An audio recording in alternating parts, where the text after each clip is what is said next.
SLBC టన్నెల్లో rescue operation ను వేగవంతం చేశారు. మరో 72 గంటల్లో ఆపరేషన్ ను ముగించేందుకు అధికారులు సమాయత్తమయ్యారు. 12వ రోజు నాటికి సొరంగంలో లోకల్ ట్రైన్ 13.5 కిలోమీటర్లకు వెళ్లి అక్కడ పేరుకుపోయిన మట్టి, ఇతర వ్యర్థాలను బయటకు తీసుకొస్తుంది.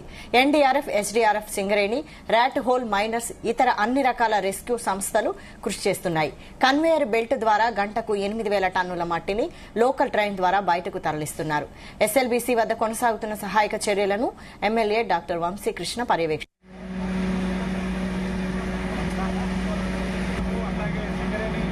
కార్మికులందరూ కూడా బయటకు వస్తున్న పరిస్థితి ఉంది. పూర్తి స్థాయిలో కనిపిస్తుంది. మరొకటి వెంటనే లోపలికి వెళ్లేందుకు సిద్ధమవుతున్న పరిస్థితి ఉంది. ఇటు ఎన్డీఆర్ఎఫ్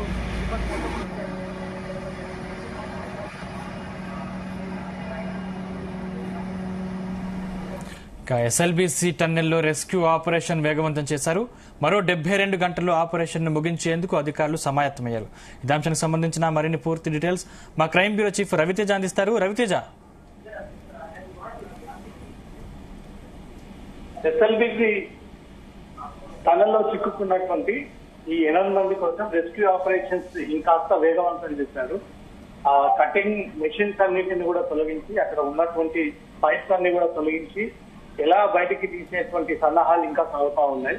ఇప్పటికే టెక్నాలజీని ఉపయోగించుకొని ఈ మృతదేహాలు ఏ ప్రాంగణంలో ఉన్నాయి అనే దాంతో కూడా ఆ మార్కింగ్ వేసుకొని గుర్తించి ఆ మార్కింగ్ ద్వారా వీళ్ళు ఆ డెడ్ బాడీస్ అన్ని కూడా బయటకు తీసేటువంటి ప్రయత్నం చేస్తా ఉన్నారు.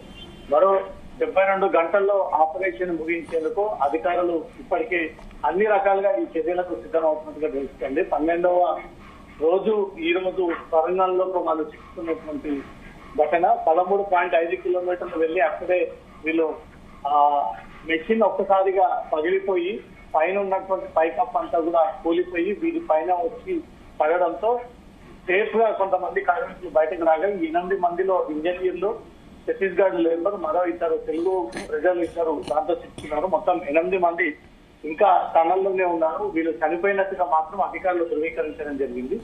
వీళ్ళు NDRF, SDRF, Singareni, rat hole miners తో పాటు దేశంలో రాష్ట్రంలో ఉన్నటువంటి రెస్క్యూ టీమ్స్ అంతా కూడా రంగంలోకి దింపి 8 మందిని చనిపోయిన తర్వాత మృతదేహాలన్నింటినీ కూడా బయటికి తీసేటువంటి ప్రయత్నం చేస్తా ఉన్నారు.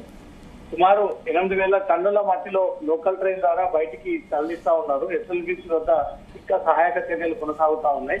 ఇంకా ఈ ఊడుతున్నటువంటి వాటర్ అంతా కూడా అక్కడే పూర్తిగా స్టక్ అయిపోయి ఉండడము, ఆ మట్టి కూడా తీయలేనటువంటి పరిస్థితి. ఎప్పటికప్పుడు క్లీన్ చేస్తున్నప్పటికీ ఆ మట్టి ఇంకా పేరుకుపోతూనే ఉంది. నీటి ప్రవాహం పెరుగుతూనే ఉంది. కాస్త సహాయక చర్యలకు మాత్రం ఆటంకం ఏర్పడుతుంది అనేది మాత్రం క్లియర్ గా అర్థమవుతుంది. మరో 72 గంటల్లో ఈ 8 మృతదేహాలను గుర్తించి బయటికి తీసి ఆ శరీర డెడ్ బాడీస్ అన్నింటినీ కూడా తిరిగి వాళ్ళకు కుటుంబ సభ్యులకు హ్యాండ్ ఓవర్ చేసేటువంటి ప్రయత్నాలు జరుపుతా ఉంటూ అన్ని టెక్నాలజీని ఉపయోగించుకొని సహాయక చర్యలు చేపడతా ఉన్నటువంటి మట్టి, కింద ఉన్నటువంటి బురద, నీటి కారణంగా ఎక్కడికక్కడ నిలిచిపోవాల్సినటువంటి పరిస్థితి ఏర్పడింది. 12 రోజుల పాటు టనల్లో చిక్కుతున్నటువంటి 8 మంది కార్మికులందరినీ కూడా బయటకు తీసేటువంటి ప్రయత్నాలు చేస్తా ఉన్నారు. డెడ్ బాడీస్ టెక్నాలజీ ఉపయోగించుకొని మార్క్ చేసి గుర్తించారే తప్ప ఇప్పటి వరకు ఒక డెడ్ బాడీ కూడా బయటికి తీయలేకపోయారు. కాబట్టి ఈ 72 గంటల్లో 8 డెడ్ బాడీస్ బయటికి తీసి వాళ్ళ కుటుంబ సభ్యులకు అప్పగించే విధంగా మాత్రం సహాయక చర్యలు కొనసాగుతోంది. రవితేజ, అయితే మొత్తానికి ఈ రోజు ఈవినింగ్ వరకైనా డెడ్ బాడీస్ ని బయటకు తీసే అవకాశం ఉందా? ఇప్పటికే వీరు ఆ బోర్ మెషిన్ ని దాటుకొని లోపలికి వెళ్లి ఏ ప్రాంతంలో వీరు చిక్కుకొని ఉన్నారో ఆ ప్రాంతంలో కూడా రెస్క్యూ ఆపరేషన్ చేస్తున్నాయి. కానీ మట్టిలో పూర్తిగా 4 మీటర్ల లోతులో వీళ్ళు దాంతో పూర్తిగా మునిగిపోయి ఉన్నారు. కాబట్టి అడుగుల లోతులో ఉన్నటువంటి ఆ మృతదేహాలను బయటికి తీసేటువంటి ప్రయత్నాలు చేస్తా ఉన్నారు. పూర్తిగా మట్టితో పాటు శరీర భాగాలన్నీ కూడా మట్టిలాగా రాయిలాగా మారిపోయాయి. ఆ శరీర భాగాలని తీయాలి అంటే మాత్రం ఒక కష్టకరంగా మారింది అంటే మాత్రం గతంలో రెస్క్యూ ఆపరేషన్స్ ఈ విషయాన్ని ఉన్నత అధికారులకు తెలియజేసుకుంటూ వస్తా ఉన్నారు. ఆ డెడ్ బాడీస్ కి ఏ డ్యామేజ్ అవ్వకుండా సెక్యూర్ గా ఆ మృతదేహాలను బయటికి తీసేటువంటి ప్రయత్నాలు కొనసాగుతా ఉన్నాయి.